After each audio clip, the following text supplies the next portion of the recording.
राधे राधे दोस्तों, आप सुन रहे हैं लक्ष्मी कुमारी इन्फो पर मुंशी प्रेमचंद की कहानी पूस की रात। दोस्तों, अगर मेरे द्वारा सुनाई जा रही कहानियाँ आपको पसंद आ रही हैं तो वीडियो को लाइक करें और चैनल को सब्सक्राइब करें। चलो चलते हैं कहानी की ओर। हल्कू ने आकर स्त्री से कहा, सहना आया है, लाओ जो रुपए रखे हैं उसे दे दूं, किसी तरह गला तो छूटे। मुन्नी झाड़ू लगा रही थी, पीछे फिरकर बोली, 3 ही रुपए हैं, दे दोगे तो कंबल कहाँ से आवेगा? माघ पूस की रात हार में कैसे कटेगी? उसे कह दो फसल पर दे देंगे, अभी नहीं है। हल्कू एक क्षण अनिश्चित दशा में खड़ा रहा। पूस सिर पर आ गया, कंबल के बिना हार में रात को वह किस तरह सो नहीं सकता, मगर सहना मानेगा नहीं। गुड़कियाँ जमेगा, गालियाँ देगा, बला से जाड़ों में मरेंगे, बला तो सिर से टल जाएगी। है सोचता हुआ वह अपनी भारी भरकम डील लिए हुए स्त्री के समीप आ गया और खुशावंत करके बोला, दे दो, गला तो छूटे। कंबल के लिए कोई दूसरा उपाय सोचूंगा। मुन्नी उसके पास से दूर हट गई और आंखें तैरती हुई बोली, कर चुके दूसरा उपाय, जरा सुनूं तो कौन सा उपाय करोगे? कोई खैरात दे देगा कंबल, ना जाने कितनी बाकी है जो किसी तरह चुकने ही नहीं आती। मैं कहती हूँ तुम क्यों नहीं खेती छोड़ देते, मर काम करो, उपज हो तो बाकी दे दो, चलो छुट्टी हुई। बाकी चुकाने के लिए ही तो हमारा जन्म हुआ है, पेट के लिए मजदूरी करो, ऐसी खेती से बाज आए। मैं रुपए ना दूंगी। हल्कू उदास होकर बोला, तो क्या गाली खाऊं? मुन्नी ने तड़प कर कहा, गाली क्यों देगा, क्या उसका राज्य है? मगर यह कहने के साथ ही उसी तनी हुई भौहें ढीली पड़ गईं। हल्कू के उस वाक्य में जो कठोर सत्य था वह मानो एक विषण जंतु की भांति उसे चूर कर गया था।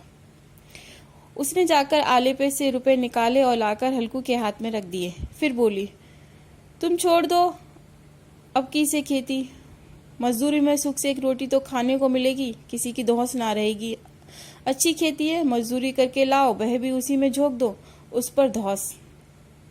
हल्कू ने रुपए लिए इस तरह बाहर चला मानो अपना हृदय निकाल कर देने जा रहा हो। उसने मंजूरी से एक एक पैसा काटकर 3 रुपए कंबल के लिए जमा किए थे। वह आज निकले जा रहे थे।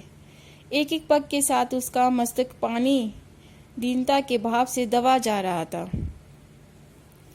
पूस की अंधेरी रात, आकाश में तारे भी टुटरे हुए मालूम होते थे। हल्कू अपने खेत के किनारे ऊख के पत्तों की एक छतरी के नीचे बांस के खटोले पर अपनी पुरानी गाड़ी की चादर ओढ़े पड़ा कांप रहा था। खाट के नीचे उसका संगी कुत्ता जबरा पेट में मुंह डाले सर्दी से कूं कर रहा था।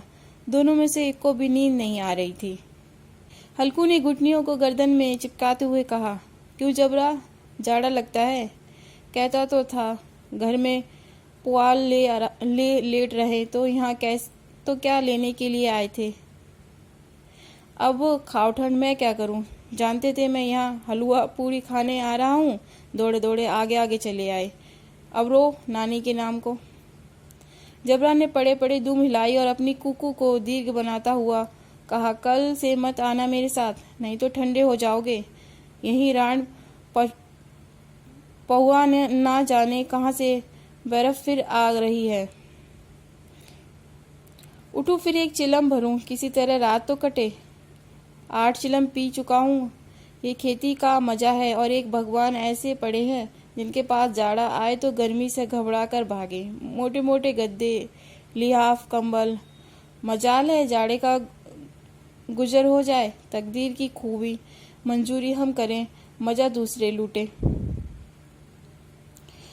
हल्कू उठा, गड्ढे में से जो जरा सी आग निकालकर चिलम भरी। जबरा भी उठ बैठा। हल्कू ने चिलम पीते हुए कहा, पिएगा चिलम, जाड़ा तो क्या जाता है, हाँ जरा मन बदल जाता है। जबरा ने उसके मुंह की ओर प्रेम से उछलता हुआ आंखों से देखा। हल्कू, आज और जाड़ा खा ले, कल से मैं यहाँ पुआल बिछा दूंगा, उसी में घुस कर बैठना, तब जाड़ा ना लगेगा। जबरा ने अपने पंजी उसकी घुटियों में रख दिए और उसके मुंह के पास अपना मुंह ले गया। हल्कू तो उसकी गर्म सांस लगी। चिलम पीकर हल्कू फिर लेटा और निश्चय करके लेटा कि चाहे कुछ हो अब की सो जाऊंगा। पर एक ही क्षण में उसके हृदय में कंपन होने लगा। कभी इस करवट लेटता, कभी उस करवट पर जाड़ा किसी प्रसाद की भांति उसकी छाती को दबाए हुए था। जब किसी तरह ना रहा गया, उसने जबरा को धीरे से उठाया और उसके सिर को थपथपाकर उसे अपनी गोद में सुला लिया। कुत्ते की देही से जाने कैसी दुर्गंध आ रही थी, पर वह उसे अपनी गोद में चिपकाए हुए ऐसे सुख का अनुभव कर रहा था जो इधर महीनों से उसे ना मिला था। जबरा शायद वह समझ रहा था कि स्वर्ग यही है, और हल्कू की पवित्र आत्मा में तो उसे कुत्ते के प्रति घृणा की गंध तक ना थी। अपने किसी अभिन्न मित्र या भाई को वह इतनी ही तत्परता से गले लगाता। वह अपनी दीनता से आहत न था जिसने आज उसे इस दशा को पहुंचा दिया है। नहीं, इस अनोखी मैत्री ने जैसे उसकी आत्मा के सब द्वार खोल दिए थे और उनका एक एक अणु प्रकाश से चमक रहा था। सासा जबरा ने किसी जानवर की आहट पाई। इस विशेष आत्मीयता ने उसकी एक नई स्फूर्ति पैदा कर रही थी जो हवा के ठंडे झोंकों को तुच्छ समझती थी। वह झपट कर उठा और छपरी से बाहर आकर भूखने लगा। हल्कू ने उसे कई बार चुप कराकर बुलाया, पर वह उसके पास न आया। हार में चारों तरफ दौड़ दौड़कर भूखता रहा। एक क्षण के लिए आ भी जाता तो तुरंत ही फिर दौड़ता। कर्तव्य उसके हृदय में अरमान की भांति उछल रहा था। 1 घंटा और गुजर गया। रात ने शीत को हवा से धधकाना शुरू किया। हल्कू उठ बैठा और दोनों घुटनों को छाती से मिलाकर सिर को उसमें छिपा लिया। फिर भी ठंड कम ना हुई। ऐसा जान पड़ता था सारा रक्त जम गया है, धमनियों में रक्त की जगह हिम बह रही है। उसने झुककर आकाश की ओर देखा। अभी कितनी रात बाकी है। सप्तऋषि अभी आकाश में आधे भी नहीं चढ़े। ऊपर आ जाएंगे तब कहीं सवेरा होगा। अभी पहर से ऊपर रात है। हल्कू के खेत से कोई एक गोली के टप्पे पर आमों का एक बाग था। पतझड़ शुरू हो गई थी। बाग में पत्तियों का ढेर लगा हुआ था। हल्कू ने सोचा, चलकर पत्तियां बटोरूं और उन्हें जलाकर खूब तापूं। रात को कोई मुझे पत्तियां बटोरते देख तो समझे कोई भूत है। कौन जाने कोई जानवर ही छिपा बैठा हो, मगर अब तो बैठे नहीं रहा जा सकता। उसने पास के अरहर के खेत में जाकर कई पौधे उखाड़ लिए और उनका एक झाड़ू बनाकर हाथ में सुगलाता हुआ उपला लिए बगीचे की तरफ चला। जबरा ने उसे आते देखा, पास आया और दुम हिलाने लगा। हल्कू ने कहा, अब तो नहीं रहा जाता जबरू, चलो बगीचे में पत्तियां बटोर कर तापें। टांटे हो जाएंगे तो फिर आके सोएंगे। अभी भी बहुत रात है। जबरा ने कूकू करके सहमति प्रकट की और आगे बगीचे की ओर चला। बगीचे में खूब अंधेरा छाया हुआ था और अंधकार भी। निर्दय पवन पत्तियों को कुचलता हुआ चला जाता था। वृक्षों से ओस की बूंदें टप टप नीचे गिर रही थी। एक झोंका मेहंदी के फूलों की खुशबू लिए हुए आया। हल्कू ने कहा, कैसी अच्छी महक आई है जबरू, तुम्हारी नाक में तो सुगंध आ रही है।